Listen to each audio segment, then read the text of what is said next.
হলদিরাম কিংবা প্রভুজির মতন সংস্থাগুলি রেলের নির্ধারিত নীতিমালা অনুযায়ী আবেদন করে চুক্তিভিত্তিক অনুমতি নিয়ে নির্ধারিত ফি প্রদান করে ব্যবসা পরিচালনা করে।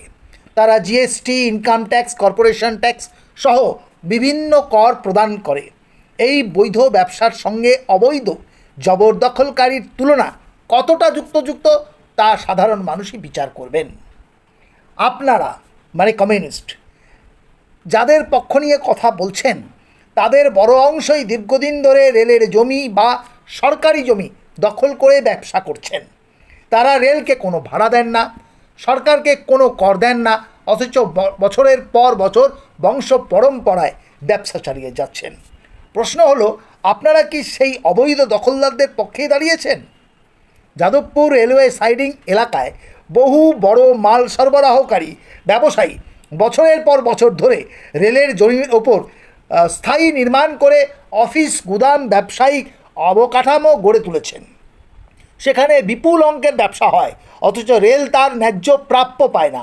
অবৈধ বিদ্যুৎ ও জল সংযোগের অভিযোগও দীর্ঘদিনের। আমরা দেখেছি এই ধরনের প্রভাবশালী অবৈধ দখলদারদের বিরুদ্ধে আপনারা কখনো কোনো অবস্থান নেননি। ভিডিওতে বাদামওয়ালা, ফেরিওয়ালা বা ক্ষুদ্র বিক্রেতাদের কথা বলা হলেও বড় মাপের অবৈধ ব্যবসায়ীদের প্রসঙ্গ সচেতনভাবে এড়িয়ে যাওয়া হয় আপনাদের বক্তাদের মধ্যে থেকে। যদি সত্যিই আপনারা ক্ষুদ্র ফেরিওয়ালা, দিন আনা দিন খাওয়া মানুষের জীবিকার পক্ষে দাঁড়াতেন, তাহলে আমরাও সেই আলোচনায় আপনাদের পাশে থাকতাম।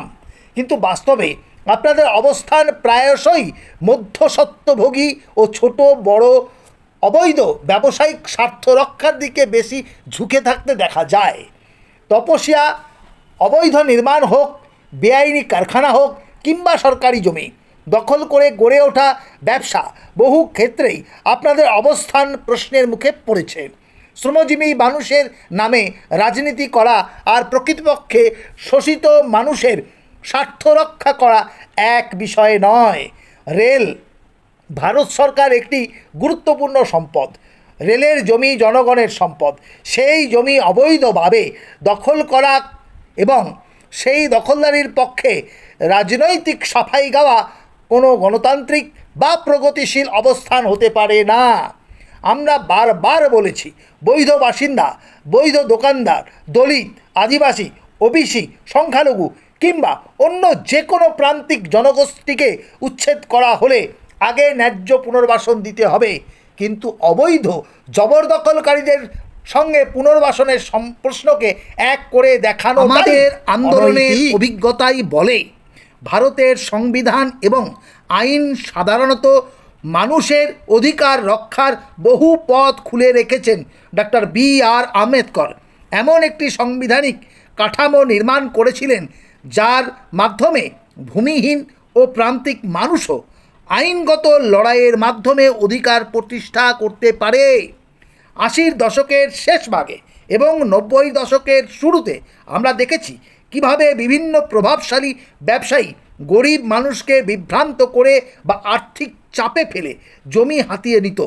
তখন আমরা ভূমিহীন মানুষের পক্ষে দাঁড়িয়ে প্রশাসনের কাছে আবেদন করেছি, প্রমাণ সংগ্রহ করেছি এবং আইনগত অধিকার প্রতিষ্ঠার জন্য লড়াই করেছি।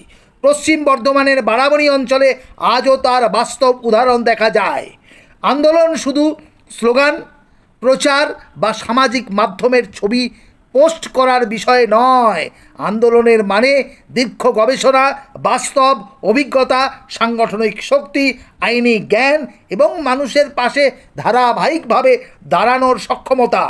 আমরা আমাদের জীবনে বহু সংগ্রামে হেরেছি, আবার সেই হার থেকেই শিক্ষা নিয়ে শেষ পর্যন্ত জয় অর্জন করেছি। সুতরাং রাজনৈতিক প্রচার এবং সংবাদ শিরোনামে থাকার জন্য নয়, প্রকৃত শ্রেণী সংগ্রাম, জনস্বার্থে প্রশ্নের অবস্থান নেওয়াই জরুরি। জনগণের সম্পদ রক্ষা, অবৈধ দখলদারি বিরোধিতা এবং বৈধ অধিকারপ্রাপ্ত মানুষের ন্যায্য পুনর্বাসনের দাবি আমাদের স্পষ্ট নীতিগত অবস্থান।